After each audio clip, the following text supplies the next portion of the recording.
Class 11 के बच्चों का केमिस्ट्री क्लासेस में स्वागत है। हम पढ़ने जा रहे हैं अबाउट प्रिंसिपल, क्योंकि बेसिक चीजें हैं, क्योंकि आपको इलेक्ट्रॉनिक कॉन्फ़िगरेशन आप सीखे रहे होंगे 10th में, कुछ जानकारी तो आपको हो रही होगी, लेकिन मौके पे अबाउट प्रिंसिपल हम पढ़ेंगे। उसके पहले हम थोड़ी नई चीजें आपको बता दें, तो जानते हो ना जानते होंगे तो जान जाएंगे। जानने की जरूरत क्या है कि रसायन विज्ञान के जनक, फादर ऑफ केमिस्ट्री, तो फादर ऑफ केमिस्ट्री किसको बोला जाता है आपको पता है? लेवासिए को बोला जाता है। फादर ऑफ केमिस्ट्री किसको बोला जाता है? लेवासिए को बोला जाता है। ठीक, इस चीज को आप नोट डाउन करेंगे। फादर ऑफ केमिस्ट्री हम लेवासिए को बोलते हैं। अब दूसरा क्वेश्चन ये बोला जाता है केमिस्ट्री में पहला नोबेल पुरस्कार किसको मिला था? तो अब नाम तो हो सकता है आपको पता हो ना पता हो। सबसे पहला नोबेल पुरस्कार जो है मिला था वांट हाफ को मिला था। इसको आप भी नोट डाउन करेंगे, बेसिक चीजें हैं। वांट हाफ को पहला नोबेल पुरस्कार मिला था। फिर केमिस्ट्री में क्या होता है, पहला ऑर्गेनिक कंपाउंड जो बना लैब में उसको किसने बनाया? तो पहला ऑर्गेनिक कंपाउंड जो बना था उसका नाम था यूरिया, जिसके फार्मूले आपके सामने हैं NH2CONH, इसका नाम है यूरिया। इसको एक साइंटिस्ट जिनका नाम था फ्रेडरिक ओलर, उन्होंने लैब में बनाया था। कैसे बनाया था आइए देखते हैं।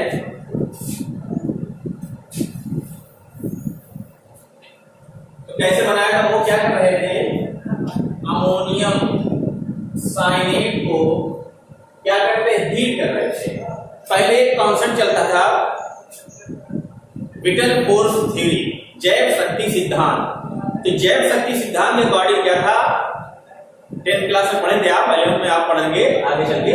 जैव शक्ति सिद्धांत ये बोलता था, बर्जेलियस नामक साइंटिस्ट ने दिया था, ये बोलता था कि प्रयोगशाला में मतलब लैब में कोई भी ऑर्गेनिक कंपाउंड जो है वो इनऑर्गेनिक कंपाउंड से नहीं बनाया जा सकता। ठीक है, तो सबके मन में एक कॉन्सेप्ट फीड हो गया था कि कोई भी ऑर्गेनिक कंपाउंड लैब में बनाया नहीं जा सकता था। लेकिन फ्रेडरिक ओलर क्या कहते हैं, अमोनियम साइनेट को ये क्या कर रहे थे, हीट कर रहे थे। अमोनियम साइनेट, अमोनियम साइनेट एक इनऑर्गेनिक कंपाउंड है। तो जब इसको हीट कर रहे थे तो यहाँ पर देखिए क्रिस्टल फॉर्म हो गया। उसको जब चेक किया गया तो ये यूरिया बना। ये क्या बन गया, यूरिया। अब यूरिया का IUPAC नाम आपको हम नहीं बता दे रहे हैं, एमिनो मेथेनेमाइड। ये इंपॉर्टेंट चीज है, यूरिया का IUPAC नाम है एमिनो मेथेनेमाइड। ठीक है, तो फ्रेडरिक ओलर ने क्या किया था, अमोनियम साइनेट को हीट कर दिया और यूरिया का फॉर्मेशन हो गया। तो एक क्वेश्चन यहाँ मतलब होता है, क्वेश्चन आता है आपके यहाँ कि किस कंपाउंड के बनने से विटल फोर्स थ्योरी, जैव शक्ति सिद्धांत का अंत हो गया? तो अंत हो गया वो किसके कारण हुआ, यूरिया के नाते ऐसा हो गया। यूरिया जब बना तो वहीं पर विटल फोर्स थ्योरी का अंत हो गया। अंत हो गया का मतलब क्या हुआ, अंत इसलिए हुआ क्योंकि लोग पहले एक कॉन्सेप्ट बनाए थे कि लैब में ऑर्गेनिक कंपाउंड नहीं बनाया जा सकता। तो जब लैब में ऑर्गेनिक कंपाउंड नहीं बनाया तो सबके मन में फिट था कि नहीं बनेगा नहीं बनेगा, लेकिन जब बन गया तो जैव शक्ति सिद्धांत वहीं पर लोग उसको भूल गए कि भाई जब बन गया तो काम खत्म। फिर आगे साइंटिस्ट थे, लोगों ने क्या किया, अपना एसिटिक एसिड का फॉर्मेशन कर दिया, मीथेन का फॉर्मेशन कर दिया, ऐसे आगे आगे। अब क्या हुआ, कार्बन के काफी कंपाउंड थे, कैटलिस्ट प्रॉपर्टी सबसे ज्यादा पाई जाती है, इसलिए कार्बन की क्या हुआ, करोड़ों कंपाउंड बनना शुरू हो गया। ठीक है, अब ये क्वेश्चन बच्चे ने पूछा कि ठीक है सर ये बताइए, अमोनियम ये साइनेट है और ये आपने बनाया था यूरिया। ठीक बात समझ में आ रही? इसको आप बोलते हैं ऑर्गेनिक कंपाउंड, इसको आप बोलते हैं ऑर्गेनिक कंपाउंड, इसको आप बोलते हैं इनऑर्गेनिक कंपाउंड, इनऑर्गेनिक कंपाउंड मतलब अकार्बनिक यौगिक और ये है कार्बनिक यौगिक। तो बात ये आगे कि कैसे ये पता चला कि ये इनऑर्गेनिक कंपाउंड है, ये ऑर्गेनिक कंपाउंड है। तो उसका रीजन देखा है बेटा, जैसे इनऑर्गेनिक कंपाउंड क्या है, इसको आप जब वाटर में डिसॉल्व करें तो ये प्लस माइनस में क्या हो जाएगा, ब्रेक हो जाएगा, और ब्रेक होने के बाद आपको ये दे देगा NH4 प्लस अमोनियम और ये होगा CNO नेगेटिव साइनेट आयन। तो ये आपकी इनऑर्गेनिक कंपाउंड है वो ब्रेक हो सकते हैं, लेकिन आप यूरिया को वाटर में डिसॉल्व करोगे तो ये आपका ब्रेक नहीं होगा, मतलब ये प्लस माइनस में टूटेगा नहीं। तो ऑर्गेनिक कंपाउंड की कुछ खास बात है कि वाटर में जल्दी डिसॉल्व नहीं होते, इसलिए ऑर्गेनिक कंपाउंड है और ये इनऑर्गेनिक कंपाउंड। ठीक है, इस चीज को आप ध्यान रखिए। कि कभी कभी आपसे पूछा कि कैसे आपने पता लगा, तो हम बता दे रहे हैं ये इनऑर्गेनिक कंपाउंड है, ऑर्गेनिक कंपाउंड कैसे है। ठीक है,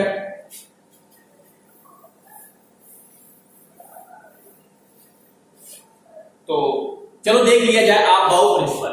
हम लोग आपके साथ जुड़े हुए हैं, मेरा नाम भयात सर, केमिस्ट्री। आप बाउ प्रिंसिपल हम पढ़ने जा रहे हैं। तो क्या होता है आप बाउ प्रिंसिपल और इसके हम काम क्या करते हैं? तो इसमें काम क्या करते हैं हम, ये सबसेल होता है, सबसेल मतलब SPDF, ठीक है। सबसेल में क्या होता है, इलेक्ट्रॉनों को हम यहाँ फिलिंग करना सीखेंगे, इलेक्ट्रॉनों को भरना सीखेंगे, इलेक्ट्रॉन कैसे भरता है वो उसका आइडिया सीखेंगे। ये इसके बारे में आप बाउ प्रिंसिपल बताया। तो यस में आप हो सकता है पढ़े हो 10th क्लास में कि यस में मैक्सिमम 2 इलेक्ट्रॉन होते हैं, डी में 6 इलेक्ट्रॉन होते हैं, डी में 10 इलेक्ट्रॉन हो सकते हैं, और यह कितने इलेक्ट्रॉन होते हैं, 14 इलेक्ट्रॉन हो सकते हैं। ठीक है, इससे आप ज्यादा नहीं जा सकते। तो इनका एक एरिया है कि कैसे कैसे लाइन को पटरी में पकड़ करके एक पटरी बनाई गई है, उस पटरी में हमको चलना है और इलेक्ट्रॉनिक कॉन्फ़िगरेशन हमको सीखना है, इलेक्ट्रॉनिक विज्ञान। ठीक है, तो पहले सबसे पहले एक बात हम आपको बताएं कि आप बाउ एक जर्मन वर्ड है, इस कोई साइंटिस्ट का नेम नहीं है, इस चीज को आप हमेशा याद रखिए। अब आप बाउ का वर्ड, अब बाउ जर्मन का वर्ड जिसका जो मीनिंग होती है बिल्डिंग अप, मतलब हम इलेक्ट्रॉनिक कॉन्फ़िगरेशन से हम बिल्डअप करेंगे। तो चलिए सीखें। इसके लिए क्या होता है कि आपको चीज को सीख लेना, उसको बनाना सीखना है। जैसे आप हम यहाँ लिख देंगे 1s, ठीक है, यहाँ लिखेंगे 2s 2p, ये देखो बेटा 3s 3p 3d, ये एनर्जी लेवल है 1 2 3 ऐसे 4। तो यहाँ लिख देंगे 4s 4p 4d और यहाँ पहुंचेंगे 4s।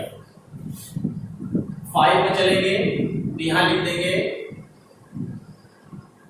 5s 5p 5d और 5s, ठीक है। 6 में चलेंगे तो 6s, यहाँ से कैसे लिखिए 6s 6p 6d और 6f, ठीक है। 7 आपको पता है 7 एनर्जी लेवल होता है, यहाँ पर 7 पीरियड की बात चलती है। 7s 7p आगे 7d हो सकता है, लेकिन हमको जरूरत पड़ेगी, ठीक है। तो इसको आप ऐसे गोला बना दीजिए, ठीक है। अगर गोला भी ना बनाएंगे तो भी कोई प्रॉब्लम नहीं होने वाली है। चलिए गोला हटा देते हैं, इसको आप इस तरीके से ऐसे कर लीजिए, ठीक।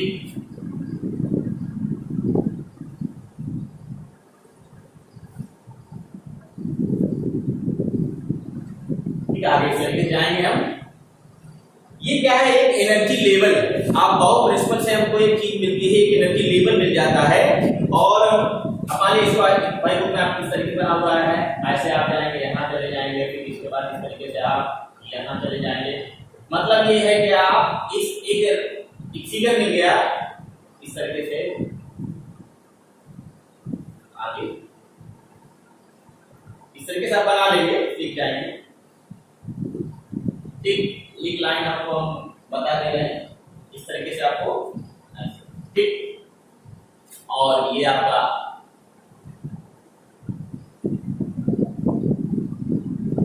ये क्या बता रहा है, ये बता रहा है कि इसी लेवल पे हमको लेके चलना है, इलेक्ट्रॉनिक कॉन्फ़िगरेशन को हम आसानी से कर ले जाएंगे।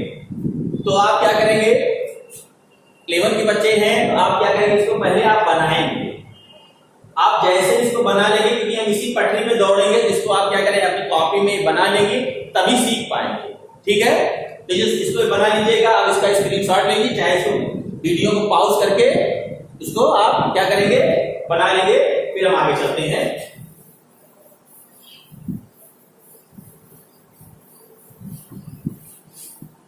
इलेवन के बच्चे हैं तो आप क्या करेंगे, चैनल को सब्सक्राइब करेंगे, शेयर करेंगे और आगे उसको भेज देंगे, ठीक है। ताकि जो है जैसे वीडियो बने तुरंत आप तक जानकारी पहुंच जाए और तुरंत आप उसको देखें और आगे नॉलेज को इंक्रीज करें अपने। तो देखिए क्या होता है, चलिए हम स्टार्ट करके फिर थोड़ा बना देते हैं। जैसे 1s है, फिर इसके बाद 2s है, ऐसे ही वहां से बनाए एक इंक्रीजिंग ऑर्डर है। 2s है, 2p हो गया, 3s 3p, ठीक है। 4s 3d। इस तरीके से आगे जाएंगे तो देखिए 3d के बाद 4s 3d, फिर कहां जाएंगे हम 4p 5s, आगे चलते जाएंगे। ऐसे ही आपको जो हम भाई ये लेवल आपको निकल के आएगा। हम क्या करेंगे, ये इंक्रीजिंग ऑर्डर, तो आप बहुत डेसिमल के अकॉर्डिंग क्या होता है कि इलेक्ट्रॉनों को जो एंट्री होगी, इलेक्ट्रॉनों का जो प्रवेश होगा, ये ऊर्जा के बढ़ते हुए क्रम में होगा। मतलब इलेक्ट्रॉनों की फिलिंग जो होगी, इलेक्ट्रॉनों का जो भराव होगा, एनर्जी के बढ़ते लेवल में होगा। इंक्रीजिंग ऑर्डर में हम क्या करेंगे, इलेक्ट्रॉन को भरेंगे। ठीक है, जैसे ही एक सबसेल कंप्लीट हो जाएगा, हम क्या करेंगे, दूसरे सबसेल में इलेक्ट्रॉनों की एंट्री शुरू कर देंगे। ठीक है, और एक सिस्टम पे आप काम करेंगे। आपको पहले पता है यस में आपका यस ऑर्बिटल होता है, सॉरी यस में कितने होते हैं, 2 इलेक्ट्रॉन मैक्सिमम हो सकते हैं, पी में 6 इलेक्ट्रॉन होते हैं, डी में 10 इलेक्ट्रॉन हो सकते हैं, और एफ में क्या होता है 14 इलेक्ट्रॉन होते हैं। ठीक है, तो चलिए देखा जाए, हम आज आपको यहाँ सिखाएंगे 1 से लेकर 30 तक इलेक्ट्रॉनिक कॉन्फ़िगरेशन कैसे किया जाता है, और इसमें आपको और भी बताया जाएगा ऑड इलेक्ट्रॉनिक विन्यास क्या होता है। ठीक है, तो चलिए हमारे साथ बने रहिए और इसकी तरफ देखिए। जैसे आपको करना है यहाँ पर हाइड्रोजन जो है उसका एटॉमिक नंबर 1। ठीक, हम क्या करते हैं, यहाँ पर लिखते हैं 1s, यहाँ पर एक ही इलेक्ट्रॉन है, ये इलेक्ट्रॉन नंबर है, इसको प्रोटॉन बोलते हैं, एक इलेक्ट्रॉन है। चलिए ठीक है, हीलियम पे पहुंचे बेटा, यहाँ कितना होता है, इसका 2 होता है, तो हम क्या लिखेंगे 1s2। इसके बाद तीसरा नंबर है आपका लिथियम, क्या होता है, अब देखो 1s आपका पूरा कंप्लीट हो गया कि आपने पढ़ चुके हैं कि मैक्सिमम 2 इलेक्ट्रॉन आप एंट्री कर सकते हैं यस में। तो देखिए यहाँ पे 2 इलेक्ट्रॉन एंट्री कर चुका है, इसका मतलब अगले में जाएंगे आप, तो यहाँ पे देंगे 1s2, अब अगले में जाएंगे 2s1 हो जाएगा। अब जब तक यस कंप्लीट नहीं होगा तब हम आगे बढ़ नहीं सकते। ठीक है, तो हम पहुंचेंगे बेरिलियम की तरफ, बेरिलियम 4 होता है, और यहाँ लिखेंगे 1s2 और यहाँ हो जाएगा 2s2। अब देखिए यस भी कंप्लीट हो गया, अब हम आगे बढ़ेंगे, बोरान पे जैसे पहुंचेंगे 5 होता है, तो हम लिखेंगे 1s2 2s2 और 2 p कितना 1 जब आ गया तो आपको पता होगा कि p में मैक्सिमम 6 इलेक्ट्रॉन एंट्री कर सकते हैं। जब तक 6 ना हो जाए, मतलब 6 इलेक्ट्रॉन जब उसमें भर जाएंगे तब हम क्या करेंगे, 2p के बाद इसमें जाएंगे 3s में एंट्री करेंगे। ठीक है, तो चलिए यहाँ से हम आपको इस तरीके से कर दे रहे हैं। और यहाँ पर 6वां नंबर कौन होता है आपको पता होना चाहिए, कार्बन होता है। इसको आप देखते रहिए और नोट भी कर लीजिएगा। कार्बन है तो क्या करेंगे 1s2 2s2 और यहाँ लिखिए बेटा 2p2। थोड़ा प्रॉब्लम आएगी कि 11वीं क्लास है, थोड़ा सा झिझक होगी मन में कि ये इलेक्ट्रॉनिक कॉन्फ़िगरेशन कैसे सीखे, लेकिन आपको बताया इनऑर्गेनिक केमिस्ट्री है और इसमें कॉन्फ़िगरेशन के बेस पर ही काम होगा। आगे चल के पीरियोडिक टेबल बनेंगे, वहां पर कैसे पता किस ग्रुप का एलिमेंट है, कॉन्फ़िगरेशन से होगा।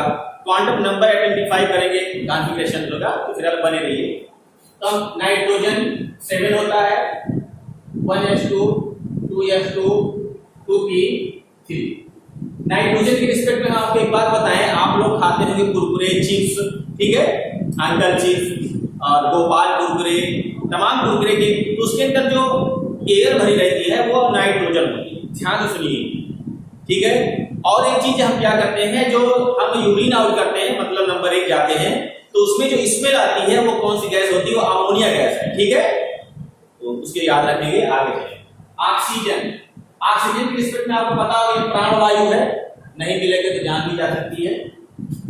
ऑक्सीजन 1s2 2s2 अब यहाँ 3 कितना हो जाएगा, 4 हो जाएगा। इसके बाद फ्लोरीन का नंबर आएगा 9 होता है, 1s2 2s2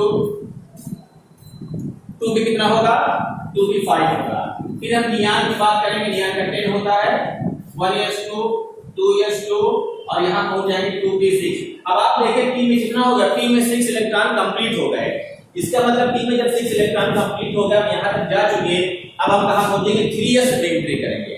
3s जब भर जाएगा हमारा, 3s पूरा कंप्लीट हो जाएगा, तो हम 3p में एंट्री करेंगे। यही काम हमको करना है, इसी के अकॉर्डिंग हमको लाइन पकड़ना है। अब लाइन पकड़ना है तो आसानी से कॉन्फ़िगरेशन सीख जाएंगे। तो चलिए हम इसको इरेज करें, आप इसको नोट कर लीजिएगा।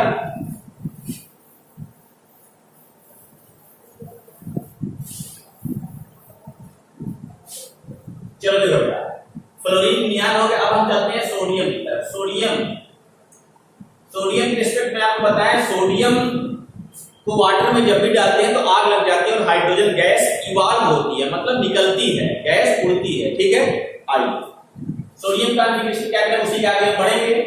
1s2 2s2, यहाँ 2 भी भर चुका था, 2p6, अब हम 3s में एंट्री कर जाएंगे। तो आपको पता है 3s 1 होता है, क्योंकि भाई 11 इलेक्ट्रॉन है, 2 2 4 6 10 1 11। ठीक, हम मैग्नीशियम की बात करें, मैग्नीशियम में 12 होता है, हम देखिए ऐसे आराम से सीखते चले जाएंगे। 1s2 2s2 2p6, यहाँ क्या करेंगे बेटा 3s2। अब देखो यस दिया का कंप्लीट हो गया, अब हम इंटर करेंगे इसमें p में, तो p में जब तक 6 इलेक्ट्रॉन हो नहीं जाएगा तब तक हम उसमें एंट्री करते चले जाएंगे, एलिमेंट आता चला जाएगा। अब हम एल्यूमीनियम की बात करें, एल्यूमीनियम में कितना होता है 13 होता है, 1s2 2s2 2p6। अब यहाँ देखिए 3s यहाँ तक हो गया था, ऐसे पर 3 हम एंट्री कर जाएंगे 3p1। अब सिलिकॉन की बात करें, सिलिकॉन मेटल है कि नॉन मेटल, ये प्रॉब्लम कर जाता है। सिलिकॉन आपको बताएं नॉन मेटल है, ध्यान रखिएगा। 1s2 2s2 2p6 3s2 और यहाँ पे 9 जाएगा 3p2। अब तो आसान है, फिर 6 तक जाना है तो phosphorus 1s2 2s2 2p6 3s2 और यहाँ क्या आ जाएगा 3p।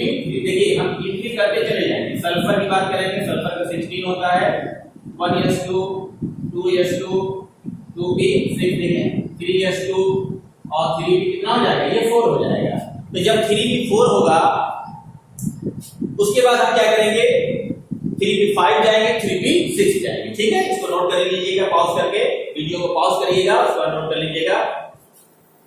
सल्फर पे देखिए हमने कर लिया। सल्फर के बाद कौन नंबर आता है हमारा, क्लोरीन नंबर Cl। Cl कितना होता है 17 होता है। कॉन्फ़िगरेशन करेंगे 1s2 2s2 2p6 देखिए 3s2 3p6। अब अगर 6 आप चले गए तो आपका देखिए ज्यादा होगा, 2 2 4 6 10 12 6 18, आप कितना चाहिए 17 ही चाहिए। इसमें कितना इलेक्ट्रॉन जाएंगे 5 इलेक्ट्रॉन जाएंगे। इसके बाद बात आती है आर्गन। बात किसकी आती है, आर्गन की है। बात करेंगे आगे, तो 1s2 2s2 2p6 देखिए 3s2 और 3p कितना हो गया 6 है। अब देखिए 6 आपका कंप्लीट होगा, अब हम कहां पहुंचेंगे 4s की तरफ चलेंगे। चलते रहिए हमारे साथ, चलते रहिए। पोटेशियम आता है 19 1s2 2s2 2p6 3s2 3p6। अब जाएगा p कंप्लीट हो गया 6, कहां पहुंचेंगे हम 4s1। ठीक है, कोई बात नहीं। अब हम कैल्शियम की बात करेंगे, 20 होता है, 1s2 2s2 2p6 3s2 3p6। अब देखिए यहाँ क्या हो जाएगा 4s2। अब आपको पता होना चाहिए यस में मैक्सिमम कितने इलेक्ट्रॉन हो सकते हैं, 2 हो सकते हैं, जैसे पिछला आप करते आए हैं। इसका मतलब 4s कंप्लीट हो गया। अब कहां पहुंचेंगे हम, डी की ओर चलेंगे। हम कहां पहुंचेंगे डी, और डी कंप्लीट करेंगे 10 की तरफ। ठीक है, बीच में कुछ एक्सेप्शनल केस आएंगे, जैसे क्रोमियम और कॉपर की बात आए तो इंपॉर्टेंट है, वहां पर आप देखेंगे। तो 4s के बाद 30 तक कर चुके हैं। 4s के बाद हम आगे देखेंगे और हम पहुंच जा रहे हैं डी ब्लॉक में, डी ब्लॉक एलिमेंट की तरफ। स्कैंडियम का कितना होता है 21 होता है, स्कैंडियम 21। तो 20 में कॉन्फ़िगरेशन करिए, देखिए आप करते हैं 1s2 2s2 2p6 3s2 3p6 4s। यहां तक तो पीछे आप मल्टीपल रखिए। अब किसमें जाएगा 3d1। तो सोच रहे होंगे आपके सारे तो बहुत आसान चीज है, आसान खेल में आपको खिला रहे हैं। आसान खेल, लाइन पकड़िए धीरे धीरे धीरे, मेरी पकड़िए, मेरी पकड़िए, निकल जाइए नदी के पार। अब टाइटेनियम की बात करें बेटा, 22 1s2 2s2 2p6 3s2 3p6 4s2। अब यहाँ क्या अगला जा रहा है 32 vanadium 23 1s2 2s2 2p6 3s2 3p6 4s2 कितना 3d3। कोई दिक्कत नहीं, ठीक है सर, चल रहा है बढ़िया। Chromium 24 1s2 2s2 2p6 3s2 3p6 4s2 3d कितना 4। हाँ सर नहीं चल रहा, नहीं क्रोमियम जो है वो एक्सेप्शन है, यहाँ 4s2 3d ना होकर के यहाँ क्या होता है, यहाँ 4s1 होता है और 3d कितना हो जाता है 5। इस चीज को आप हमेशा ध्यान रखना। क्यों ऐसा होता है उसका रीजन बताया बेटा, क्योंकि आप केमिस्ट्री का रूल है कि D10 D5 और D6 स्टेबल। अभी पहला वीडियो है इसलिए आपको थोड़ा सा दिक्कत आ रही है, लेकिन आगे इसको ज्यादा क्लियर कर पाएंगे। D10 D में मैक्सिमम कितने 10 इलेक्ट्रॉन होते हैं, तो जब मैक्सिमम इलेक्ट्रॉन आ जाएंगे D में तो क्या हो जाता है, स्टेबल कॉन्फ़िगरेशन हो जाता है। अब यहाँ पर क्या, पहले आप 4 भरे थे, 4 क्या था, यहाँ के इलेक्ट्रॉन जंप करके d ऑर्बिटल में चला जाता है और स्टेबिलिटी को अपने क्या बढ़ा लेता है। इसलिए अगर D10 का यहाँ देखें stability order D10 D5 D6, मतलब जो फुलफिल्ड ऑर्बिटल होते हैं, मतलब पूरे भरे ऑर्बिटल होते हैं, वो ज्यादा स्टेबल माने जाते हैं। और उसके बाद हाफ फिल्ड मतलब आधे भरे ऑर्बिटल वो ज्यादा स्टेबल, मतलब इसके कंपेयर में कम रहेंगे। लेकिन ये वाला देखिए ना फुल भरा है ना हाफ है, इसलिए कम स्टेबल। तो इसके लिए आपका क्रोमियम एक्सेप्शन है। ये क्या करता है, आप बाउ प्रिंसिपल को फॉलो नहीं कर पा रहा है, ठीक, कोई बात नहीं, हम आगे बढ़ते हैं। लेकिन बात की बात है Mn की तरफ चले, 25 की तरफ चले, तो यहाँ पर कोई केस नहीं है, जैसे चलते हैं वैसे करिए। 1s2 2s2 2p6 3s2 3p6, यहाँ कुछ नहीं है, ये 4s2 है और यहाँ 3d5 की। केवल क्रोमियम को ध्यान रखें, जब क्रोमियम को ध्यान करना है इसको अंडरलाइन करें, यहाँ स्टार लगा दें, रेड पेन से इसको लिख लें। क्रोमियम की काफी केस पुराना है, काफी पूछा जाता है। तो ये 4s1 3d5 हो गया। Mn तक आपने देखा, अब हम चलते हैं 26 एलिमेंट। 26 किसको कहते हैं हम, आयरन। किसको कहते हैं बेटा, आयरन। अब देखिए डी में ही काम हो रहा है, डी में हम भर रहे हैं। Fe का कितना होगा 26, तो हम क्या करते हैं 1s2 2s2, ठीक है, 2p6 3s2 3p6, 4s2 3d कितना होता है 66, 4s2 तक 20 हो जाता है, तो 6। इसके बाद आपका कोबाल्ट ये 27। इसके बारे में बताया, अगर आपका इस तरीके से लिखा है हो जाएगा, तो इसको बोलते हैं कार्बन मोनोऑक्साइड। अब कार्बन मोनोऑक्साइड एक उदासीन ऑक्साइड है, ठीक है। चलिए ये कोबाल्ट ये मेटल है। 1s2 2s2 2p6 3s2 3p6 4s2, अब यहाँ कितना लगेगा 3s7, कोई बात नहीं। इसके बाद आता है बेटा 28 निकिल, तो 1s2, ये देखिए बाकी सब वही भरेंगे आप। यहाँ पहुंचेंगे तो 3d कितना हो जाएगा 8 हो जाएगा, यहाँ 4s2 ही रहेगा, बाकी बीच वाली चीज वही रहेगी। इसके बाद आपका कॉपर आता है, कॉपर 29, ये इंपॉर्टेंट है, इसको ऐसे आप सर्किल कर देंगे। 1s2 2s2 2p6 3s2 3p6, ठीक है। यहाँ मत 4s2 3d9, लेकिन ये नहीं सही है।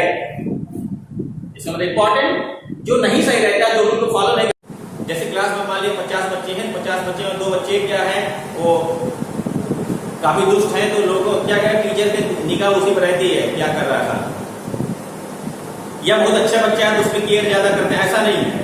दुष्ट बच्चे भी ज्यादा है कि कहीं दुष्टता करें पूरा क्लास डिस्टर्ब होती है, इसलिए क्या है आप बहुत प्रिंसिपल को ये फॉलो नहीं कर पा रहे हैं, तो नहीं कर पाए। इसमें होना क्या चाहिए, इसमें है 4s1 और यहाँ क्या है 3d, ठीक। एक्सेप्शनल केस है, होना चाहिए 4s2 3d9, लेकिन है कितना। अब इसमें लास्ट मेंबर की बात करें, जिंक होता है 30, 1s2 2s2 2p6 3s2 3p6 4s2 और यहाँ पर 3d। ये आपने आज सीखा हमसे 30 एलिमेंट्स का इलेक्ट्रॉनिक कॉन्फ़िगरेशन। इसको आप प्रैक्टिस में लाइए, बस ज्यादा ज्यादा 2-3 बार लिखेंगे, आपको कॉन्फ़िगरेशन याद हो जाएगा, रट जाएगा। तो जब रट जाएगा तो फिर क्या है, मस्ती है। और केमिस्ट्री को आप देखते रहिए। अब इसके बाद थोड़ा सा कहीं न कहीं आपको हम बताने जा रहे हैं, इसके होता है N+L रूल, ठीक है, उसको देख लीजिए। 5 मिनट्स आपका और लेंगे, इसके बाद हम आगे बढ़ा देंगे।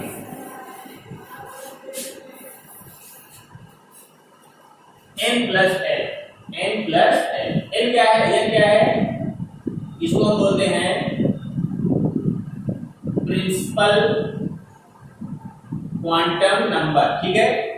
ये आपकी कौन सी है, आगे मिलेगा आपको भैया, एजीमुथल क्वांटम नंबर, ठीक है, नंबर। n plus L. तो n प्लस एल का मतलब क्या होता है, ये E क्या है, एनर्जी, और डायरेक्टली प्रोपोर्शनल किसके होती है, n plus L. n plus L ये डायरेक्टली किसके होती है, एनर्जी, E मतलब एनर्जी, और n प्लस एल, इसके नंबर ज्यादा होंगे तो एनर्जी उसकी ज्यादा हो जाएगी, कम हो जाएगी। इसको हम पढ़ने जा रहे हैं n प्लस एल से, ठीक है, ध्यान दीजिए इस पर। जैसे इसमें क्या होता है कि यह क्या है, यह आपका क्या है, कोषों की संख्या, सेल के बारे में बताता है।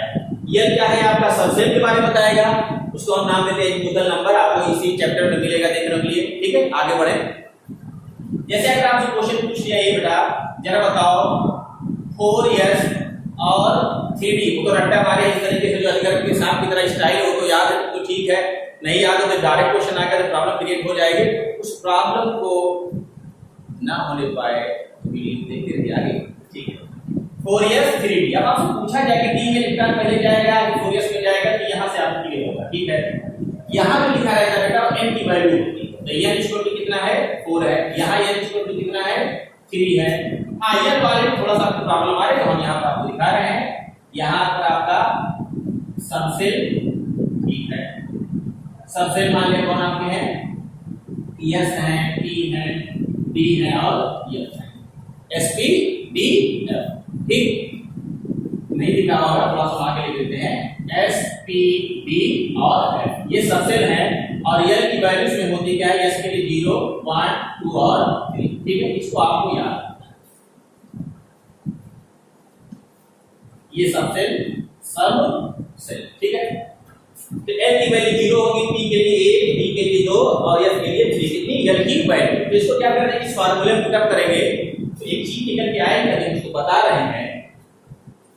यहां पर l इक्वल टू कितना होगा, d के लिए कितना लिखा बेटा, 2 लिखा है, यहां n, s के लिए कितना 0, तो इसको हम कैलकुलेट करेंगे तो n प्लस l, देखते रहिए, 4 आ रहा है, यहां कितना आ रहा है, 5, ठीक, 4 आ रहा है और यहां पर 5 आ रहा है, तो जाहिर सी बात कॉन्सेप्ट में जाएंगे तो n प्लस 2 तो रूल इसके 2 है, 2 रूल को ये फॉलो करता है। फर्स्ट रूल कहता है कि जिस सबसेल के लिए n प्लस l की वैल्यू कम आएगी, n प्लस l की वैल्यू कम आएगी, n प्लस l का मान कम आएगा, उसकी एनर्जी क्या होगी, कम होगी, उसकी एनर्जी कम होगी।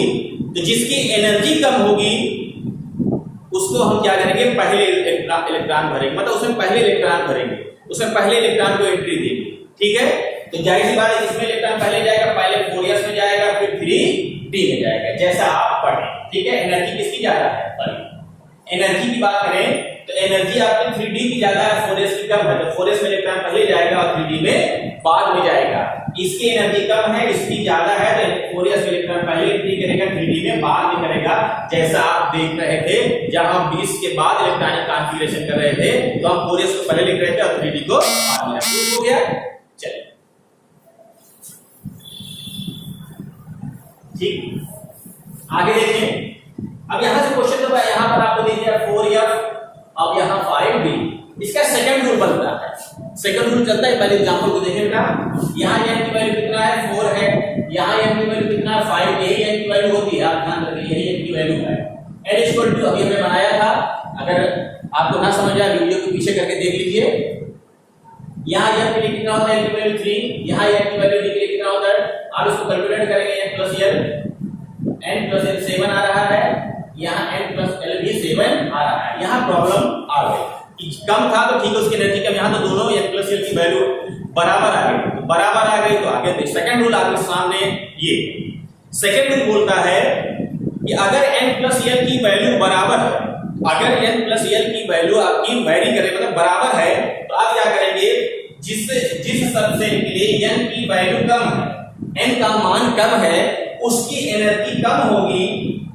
n प्लस l की वैल्यू देखिए, यहाँ पर 7 आ रही है, लेकिन हम बोल रहे हैं n की वैल्यू, केवल n की वैल्यू, n की वैल्यू अगर कम है, जिस सबसेल के लिए n की वैल्यू कम है, उसकी एनर्जी कम होगी, भैया आगे वही होगा, जिसकी एनर्जी कम होगी उसमें इलेक्ट्रॉन पहले एंट्री करेगा, इसका मतलब 4s में इलेक्ट्रॉन पहले जाएगा और 5d में बाद में जाएगा, यही n प्लस l रूल, ठीक है, ध्यान रखिए। क्वेश्चन वाले कोई ऐसे नहीं ले सकता है कि चलो ठीक है कि यहाँ दिया 3p और यहाँ दिया 4s। आपसे पूछा किसमें इलेक्ट्रॉन पहले एंट्री करेगा, तो छोटे बच्चे नहीं है, आप सीख चुके हैं। यहाँ n equal to 3, l equal to 4, l equal to p के लिए 1 होता है, पीछे आप यहाँ देख के बनाया था हमने। s के लिए 0 होता है, यहाँ 3 1 4, यहाँ 4 ओ क्या होगा, सीखना ही जीवन है। आप बचपन से लेके बुढ़ापे तक, ओल्ड स्टेज तक सीखते ही रहते हैं कुछ ना कुछ, अच्छी खराब आदतें दोनों मिला के। पहले अच्छी सीखेंगे तो भगवान हो जाएंगे। क्या है, आपको थोड़ा खराब आदतें भी सीखते, क्योंकि इंसान है ना, इंसान कभी अच्छी नहीं खराब भी सीखता है। तो यहाँ आप थोड़ा सा अच्छा खराब भी, तो 3 1 4 4 0।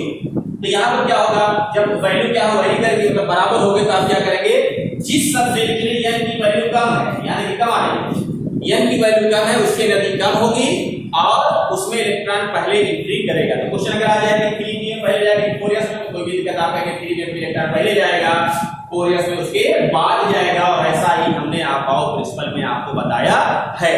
तो स्टूडेंट ध्यान दें कि पहला क्लास था और आपको क्या करना है, कॉपी पेन लेना है, इसको सीखना है। ये रखने वाली चीज नहीं, इसको सीखिए और सीखने के बाद रिस्पांस दीजिए और वीडियो को लाइक करिए, ठीक है। आगे इसको बढ़ाते रहें। धन्यवाद देखने के लिए।